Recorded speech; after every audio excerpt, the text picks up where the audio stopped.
الحمد لله رب العالمين. الصلاة والسلام على سيد المرسلين. أما بعد فأعوذ بالله من الشيطان الرجيم. بسم الله الرحمن الرحيم. إن الله وملائكته يصلون على النبي يا أيها الذين آمنوا صلوا عليه وسلموا تسليما. اللهم صل على سيدنا مولانا محمد معدن الجود والكرم وآلہ الکرام وابنہ الکریم مبارک وسلم. میرے پیارے اسلامی بھائیوں، آج کے بیان کا موضوع ہے ایمان کی سلامتی. اس بیان میں ہم سنیں گے کہ قرآن و حدیث میں ایمان پر ثابت قدم رہنے کی کس قدر تاکید بیان کی گئی ہے. ایک مسلمان کو ایمان کی سلامتی کے لیے کس قدر فکر مند رہنے کی ضرورت ہے. ہمارے بزرگان دین ایمان کی حفاظت کے لیے کیسا جذبہ رکھتے تھے، انہیں سلب ایمان کا کتنا خوف لاحق رہتا تھا. آخرت میں کامیابی کے لیے کیا تدابیر اختیار کی جائے. اس کے علاوہ بعض ایسے امور کے بارے میں بھی سنیں گے کہ جو سلامتی ایمان کے لیے نقصان دہ ہے. آئیے سب سے پہلے ان اصحاب کہف کا قرآن واقعہ سنتے ہیں جو اپنا ایمان بچانے کے لیے ایک غار میں پناہ گزین ہوئے. چنانچہ قرآن کریم کے پارہ نمبر 15 سورہ کہف کی آیت نمبر 9 میں ارشاد خداوندی ہے: ام حسبت ان اصحاب الکہف والرقیم کانوا من آیاتنا عجبا. ترجمہ کنز ایمان: کیا تمہیں معلوم ہوا کہ پہاڑ کی کھوہ اور جنگل کے کنارے والے ہماری ایک عجیب نشانی تھے. اصحاب کہف یعنی غار والوں کا واقعہ یہ ہے کہ کافی عرصہ پہلے بحیرہ عرب کے کنارے ملک روم کی زمین پر افسوس نامی شہر یعنی سٹی آباد تھا. یہ شہر بادشاہ دقیانوس کی سلطنت میں آتا تھا. دقیانوس خود بھی غیر خدا کی پوجا کرتا تھا اور لوگوں کو بھی اس پر مجبور کرتا. جو انکار کرتا اس پر ظلم کرتا اور عبرتناک سزا دیتا. اہل ایمان اس کے ظلم سے بچنے کے لیے چھپتے پھرتے اور اپنا ایمان بچاتے. اہل ایمان کے ایک معزز گروہ کو یہ خدشہ تھا کہ ایک نہ ایک دن دقیانوس ان تک پہنچ جائے گا اور انہیں غیر خدا کی پوجا پر مجبور کرے گا. اس خطرے کے پیش نظر انہوں نے یہ شہر چھوڑنے کا فیصلہ کیا اور وہاں سے چل پڑے. راستے میں ان کی ملاقات ایک چرواہے سے ہوئی جو اپنا ایمان بچانے کے لیے شہر سے باہر جا رہا تھا. اس کے ساتھ ایک کتا بھی تھا. وہ چرواہا اس کا کتا بھی ان کے ساتھ ہو گئے. راستے میں موجود ایک غار کو انہوں نے اپنا ٹھکانہ بنا لیا اور وہاں آرام کرنے کی خاطر لیٹ گئے. غار میں لیٹنے کے بعد ان کے ساتھ کئی عجیب و غریب واقعات ہوئے. یہ لوگ غار میں 309 سال تک سوتے رہے. 309 سال کے بعد جب اللہ پاک نے انہیں بیدار فرمایا تو نہ صرف ان کے بدن سلامت تھے بلکہ ان کے کپڑے، پیسے، یہاں تک کہ ان کا کتا بھی سلامت تھا. اور وہ غار میں سوتے رہے، لیکن اس طرح کہ کوئی انہیں دیکھتا تو بیدار گمان کرتا. اللہ پاک کے حکم سے سورج نکلتے وقت غار سے دائیں طرف ہو جاتا اور غروب ہوتے وقت بائیں طرف ہو جاتا تھا. اس طرح یہ نیک لوگ غار کے کھلے حصے میں لیٹنے کے باوجود سورج کی شعاعوں سے محفوظ رہے. دقیانوس کو جب یہ خبر پہنچی کہ چند لوگوں نے غیر خدا کی پوجا سے بچنے کے لیے غار کو اپنا ٹھکانہ بنایا ہے تو اس نے حکم دیا کہ غار کے دہانے یا منہ پر ایک دیوار بنا دی جائے تاکہ وہ کبھی غار سے نکل نہ سکے اور اس میں سسک سسک کر دم توڑ دے۔ دقیانوس نے جب دیوار نے جسے تعمیر کرنے کی ذمہ داری سونپی تھی وہ نیک آدمی تھا، وہ اس فیصلے کو بدلوا تو نہیں سکتا تھا، لہٰذا اس نے غار کو اپنا ٹھکانہ بنانے والوں کے نام اور کچھ تفصیلات ایک تختی پر لکھ کر اسے صندوق یعنی باکس پر رکھوایا، اس صندوق کو دیوار کی بنیاد میں محفوظ کروا دیا۔ پھر یہ اصحاب کہف 309 سال کے بعد ایک نیک مومن بادشاہ کے دور حکومت میں اللہ پاک کے حکم سے بیدار ہوئے۔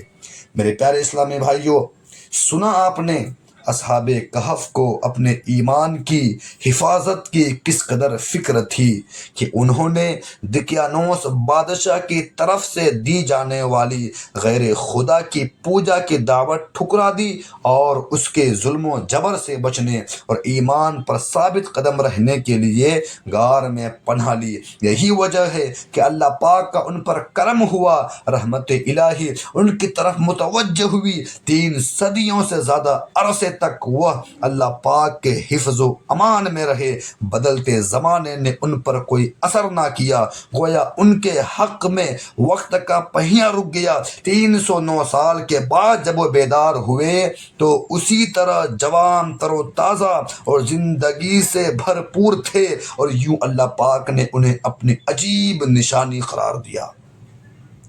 میرے پیارے اسلامی بھائیوں، اللہ پاک کا کروڑ احسان ہے کہ اس نے ہمیں اپنے پیارے محبوب صلی اللہ تعالی علیہ وسلم کی امت بنایا اور اسلام کی دولت سے سرفراز فرمایا۔ اس میں کوئی شک نہیں کہ یہ ہماری بہت بڑی سعادت مندی ہے کہ ہم مسلمان ہیں، مگر ساتھ ہی ساتھ یہ بھی انتہائی قابل فکر بات ہے کہ ہم میں سے کسی کے پاس اس بات کی کوئی ضمانت نہیں کہ وہ مرتے دم تک مسلمان ہی رہے۔ جس طرح بے شمار غیر مسلم خوش قسمتی سے مسلمان ہو جاتے ہیں، اسی طرح کئی بد نصیب مسلمانوں کا معاذ اللہ اسلام سے پھر جانا بھی ثابت ہے۔ چنانچہ ہمارے پیارے آقا مکی مدنی مصطفیٰ صلی اللہ تعالی علیہ وسلم نے یہ بھی ارشاد فرمایا کہ اولاد آدم مختلف طبقات پر پیدا کیے گئے، ان میں سے بعض مومن پیدا ہوئے، حالت ایمان پر زندہ رہے اور مومن ہی مریں گے، بعض کافر پیدا ہوئے، حالت کفر پر زندہ رہے اور کافر ہی مریں گے، بعض مومن پیدا ہوئے، مومنانہ زندگی گزاری اور حالت کفر پر رخصت ہوئے، اور بعض کافر پیدا ہوئے، کافر زندہ رہے اور مومن ہو کر مریں گے۔ میرے پیارے اسلامی بھائیوں، معلوم ہوا کہ اصل کامیابی صرف دنیا میں مومن مسلمان ہونا ہی نہیں، بلکہ اس کے ساتھ ساتھ مرتے دم بھی ایمان سلامت رکھنا اور قبر میں بھی اپنا ایمان سلامت لے جانا اصل کامیابی ہے۔ ایک حدیث پاک میں فرمایا گیا، یبعث کل عبد علی ما مات علیہ، یعنی ہر بندہ اس حالت پر اٹھایا جائے گا جس پر مرے گا۔ حکیم الامت حضرت مفتی احمد یار خان نعیمی رحمۃ اللہ علیہ اس حدیث پاک کے تحت لکھتے ہیں، یعنی اعتبار خاتمہ کا ہے۔ اگر کوئی کفر پر مرے تو کفر پر ہی اٹھے گا، اگرچہ زندگی میں مومن رہا ہو، اور اگر ایمان پر مرے تو ایمان پر اٹھے گا، اگرچہ زندگی میں کافر رہا ہو۔ تو ہمیں چاہیے کہ اپنے ایمان پر صرف اور صرف خوش ہونے کے بجائے اپنے ایمان پر شکر خدا بجا لائے، اپنے ایمان پر زندگی بھر ثابت قدم رہنے کی دعا مانگے، اپنے ایمان کی حفاظت و مضبوطی کے لیے علم دین بالخصوص ایمانیات و کفریات کا ضروری علم سیکھیے، اپنے ایمان کو علم دین کی روشنی میں شیطان سے بچائیے، اپنے ایمان کی حفاظت کے لیے بروں کی صحبت سے دور رہے، اپنے ایمان کی حفاظت کے لیے زبان کو قینچی کی طرح چلانے کے بجائے اس کے ذکر، درود و پاک اور صرف ضروری باتوں کے لیے استعمال کریں، اپنے ایمان کو کفر کے تمام خطرات سے بچائیے، اپنے ایمان کو ایمان ضائع کرنے والے تمام کاموں سے بچائیے، اپنے ایمان پر آخری دم تک استقامت کے لیے نماز، روزے اور شریعت کی پابندی کریں، اپنے ایمان پر استقامت کے لیے اللہ پاک اور اس کے پیارے محبوب کی رضا والے کام کرتے رہے، اپنے ایمان پر استقامت کے لیے اللہ پاک اور رسول کائنات صلی اللہ تعالی علیہ وسلم کی ناراضی اور نافرمانی سے ہر دم بچتے رہیے۔ میرے پیارے اسلامی بھائیوں، ہمارے پیارے آقا مکی مدنی مصطفیٰ صلی اللہ تعالی علیہ وسلم نے بھی بارہا دامن اسلام سے وابستہ ہونے والے کو اسلام ہی کے نور میں رہنے، کفر کی تاریکیوں سے بچنے اور کفر سے ہمیشہ بیزار رہنے کی ترغیب دلائی۔ چنانچہ فرمان مصطفیٰ صلی اللہ تعالی علیہ وسلم ہے، 3 خصلتیں ایسی ہیں جس میں ہوگی وہ ان کے سبب ایمان کی مٹھاس پالے گا۔ وہ 3 خصلتیں ہیں کیا؟ سماعت کیجئے میرے پیارے اسلامی بھائیوں۔ نمبر 1، جس کے نزدیک اللہ پاک اور اس کے رسول صلی اللہ تعالی علیہ وسلم دوسروں سے زیادہ محبوب ہو۔ نمبر 2، جو کسی بندے سے محبت کرے اور اس کی محبت صرف اللہ پاک کے لیے ہو۔ اور نمبر 3 وہ ہے کہ جو کفر سے نکلنے کے بعد کفر ہی میں لوٹنے کو اس طرح ناپسند کرے جس طرح آگ میں ڈالے جانے کو ناپسند کرتا ہے۔ میرے پیارے اسلامی بھائیوں، جس بد نصیب کا کفر پر خاتمہ ہوا اسے عذاب قبر میں تو گرفتار ہونا ہے، اس کے ساتھ ساتھ ہمیشہ کے لیے جہنم میں بھی جانا پڑے گا، اور جہنم کی ہولناکیاں بڑی سخت ہے۔ صدر الشریعہ مفتی محمد امجد علی اعظمی رحمۃ اللہ علیہ جہنم کی ہولناکیاں بیان کرتے ہوئے نقل فرماتے ہیں کہ حضرت جبرائیل علیہ السلام پیارے آقا مکی مدنی مصطفیٰ صلی اللہ تعالی علیہ وسلم سے قسم کھا کر عرض کی کہ اگر جہنم سے سوئی کے ناکے کے برابر سوراخ کھول دیا جائے تو تمام زمین والے سب کے سب اس کی گرمی سے مر جائیں۔ اللہ اکبر کبیرہ۔ اور قسم کھا کر پھر کہا کہ اگر جہنم کا کوئی داروغہ یعنی محافظ و نگران اہل دنیا پر ظاہر ہو تو زمین کے رہنے والے کل کے کل اس کی ہیبت سے مر جائے۔ اللہ اکبر۔ اور اگر جہنمیوں کی زنجیر کی ایک کڑی دنیا کے پہاڑ پر رکھ دی جائے تو کانپنے لگیں اور انہیں قرار نہ ہو، یہاں تک کہ نیچے کی زمین تک دھنس جائے۔ یہ دنیا کی آگ جس کی گرمی اور تیزی سے کون واقف نہیں کہ بعض موسم میں تو اس کے قریب جانا شاق ہوتا ہے، پھر بھی یہ آگ خدا سے دعا کرتی ہے کہ اسے جہنم میں پھر نہ لے جائے، مگر تعجب ہے انسان سے کہ جہنم میں جانے کا کام کرتا ہے اور اس آگ سے نہیں ڈرتا جس سے آگ بھی ڈرتی اور پناہ مانگتی ہے۔ اس جہنم میں مختلف طبقات، وادیاں اور کنویں ہیں۔ بعض وادیاں ایسی ہے کہ جہنم بھی ہر روز 70 مرتبہ یا زیادہ اس سے پناہ مانگتا ہے۔ یہ خود اس مکان کی حالت ہے، اگر اس میں اور کچھ عذاب نہ ہوتا تو یہی کیا کم تھا، مگر کفار کی سرزنش کے لیے اور طرح طرح کے عذاب مہیا کیے۔ لوہے کے ایسے بھاری گرزوں سے فرشتے ماریں گے کہ اگر کوئی گرز زمین پر رکھ دی جائے تو تمام جن و انس جمع ہو کر اس کو اٹھا نہیں سکتے۔ کفار جان سے عاجز آ کر باہم مشورہ کر کے مالک علیہ الصلوۃ والسلام داروغ جہنم یعنی جہنم کے محافظ کو پکاریں گے کہ اے مالک علیہ السلام، تیرا رب ہمارا قصہ تمام کر دے۔ مالک علیہ السلام 1000 برس تک جواب نہ دیں گے۔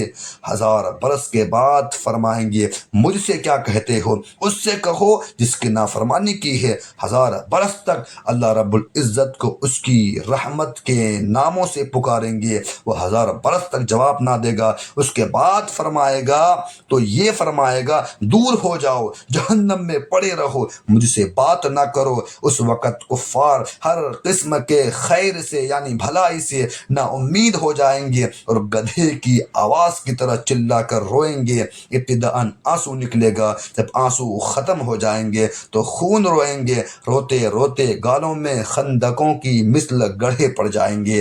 رونے کا خون اور پیپ اس قدر ہوگا کہ اگر اس میں کشتیاں ڈالی جائے تو چلنے لگی۔ میرے پیارے اسلامی بھائیوں، ہمیں دنیا سے ایمان کو سلامت لے جانے کے لیے سخت دشوار گھاٹیوں سے گزرنا ہوگا، اور پھر بھی کچھ نہیں معلوم کہ خاتمہ کیسا ہوگا۔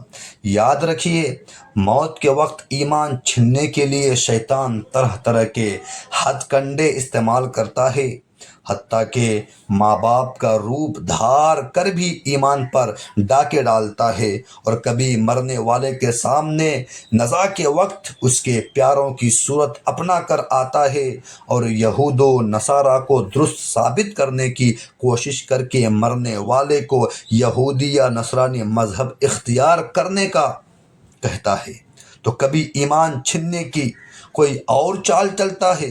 یقیناً وہ ایسا نازک موقع ہوتا ہے کہ بس جس پر اللہ پاک کا خاص کرم و احسان ہو وہی کامیاب و کامران ہوتا ہے، اور اسی کا ایمان سلامت رہتا ہے، جیسا کہ اعلیٰ حضرت امام اہل سنت مولانا الشاہ امام احمد رضا خان رحمۃ اللہ علیہ فتاوی رضویہ جلد نمبر 9 صفحہ نمبر 83 پر فرماتے ہیں کہ دم نزا یعنی نزا کے وقت دو شیطان آدمی کے دونوں پہلو پر آ کر بیٹھتے ہیں، ایک اس کے باپ کی شکل بن کر، دوسرا ماں کی۔ ایک کہتا ہے وہ شخص یہودی ہو کر مرا، تو بھی یہودی ہو جا کہ یہود وہاں پڑے چین سے آرام سے ہے۔ دوسرا کہتا ہے وہ شخص نصرانی ہو کر دنیا سے گیا، تو بھی نصرانی ہو جا کہ نصارہ وہاں پڑے آرام سے جی رہے ہیں۔ میرے پیارے اسلامی بھائیوں، واقعی دنیا سے ایمان سلامت لے جانے والا معاملہ انتہائی تشویشناک ہے۔